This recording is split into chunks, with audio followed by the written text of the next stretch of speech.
It's time to shoot the bull with Bennett. Tim Calderwood sitting down with the manager of the Schaumburg Boomers, Jamie Bennett, before the start of a 7-game homestand. The Lake Erie Crushers are in town tonight. Skip 2 out of 3 from Joliet. The last 2 of those ball games, your club was scrapping down to the very end.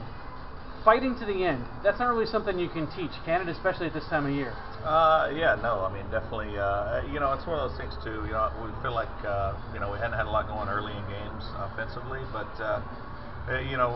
we are having good at-bats, and, you continue to have good at-bats, it'll translate and it'll roll over, and I think that's something that's helped us late in those games, being more comfortable at the plate late in the game, but yeah, it's nothing you can teach. You just hope the guys got the fight in them, and the will to win, and both games kind of went that way. Not a lot going early, but hats off to the pitching staff as well for keeping us in those games and keeping them close. But it was nice to see those.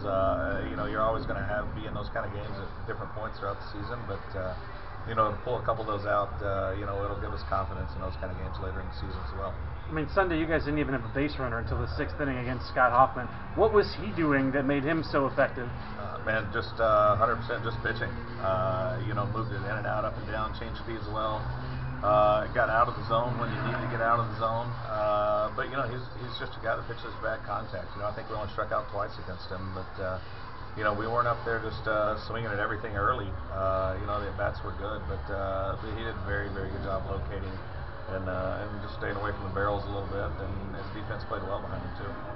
Raiden Sierra came through with his first 2 hits as a professional. I said on air, you might remember his second hit more than his first hit, because the second hit was the one that gave you the lead.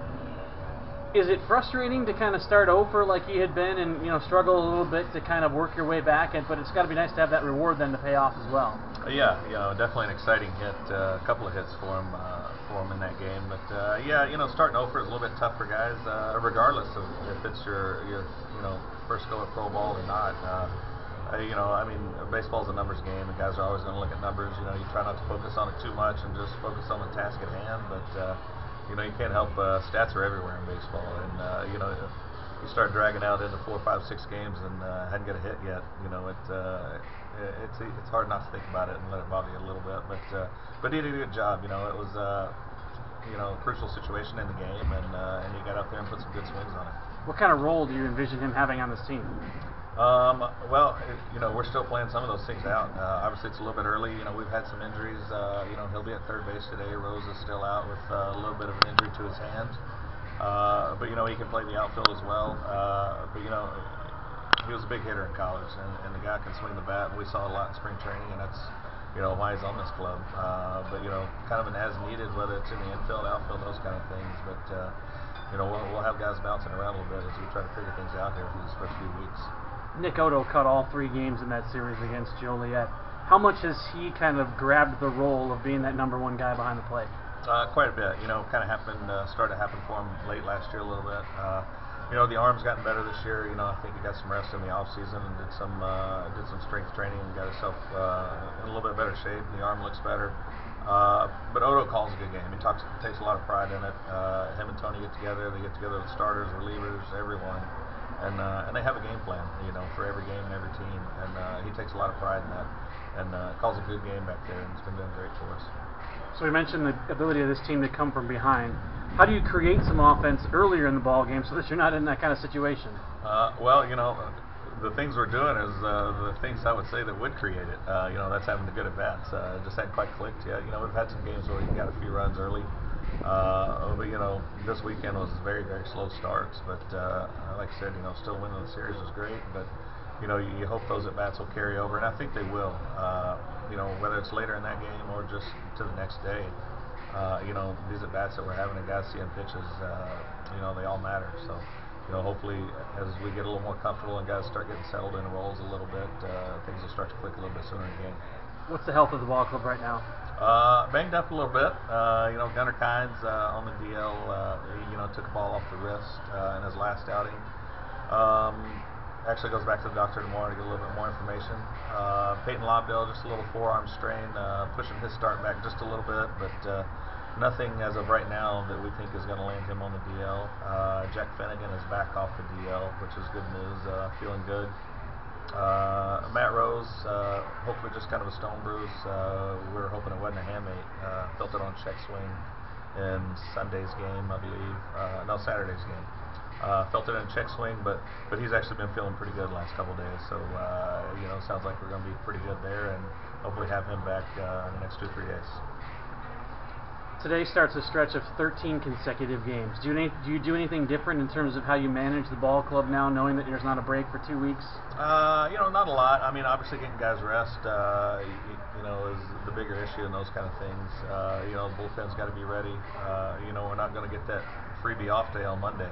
We're going to have to roll right through it. So, position players alike, it's you can't really plan for that off day on Monday. You need to try to match things up best you can, and try to get some guys an off day here and there, we'll basically try to do that based on matchups, on the kind of starting pitcher we're seeing, and you can't just plan on the one that's going to be there a few days away. We're going to have to grind it out here for 13 and hopefully keep everybody healthy. Are you sick of this weather yet? Extremely. Yeah, I'm still in my sweatshirt. What's today? May 21st.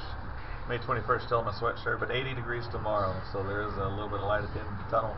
I think the rest of the week looks pretty good temperature-wise. So, we're ready to be done with this spring training weather and get into the summer. Connor Reed on the hill for you in the series opener. He gets to face his former team in Lake Erie. Any added extra motivation there? Yeah, I'm sure it is. No doubt. Anytime you see your old teammates, old coach, manager, those kind of things, there's probably a little bit more adrenaline going.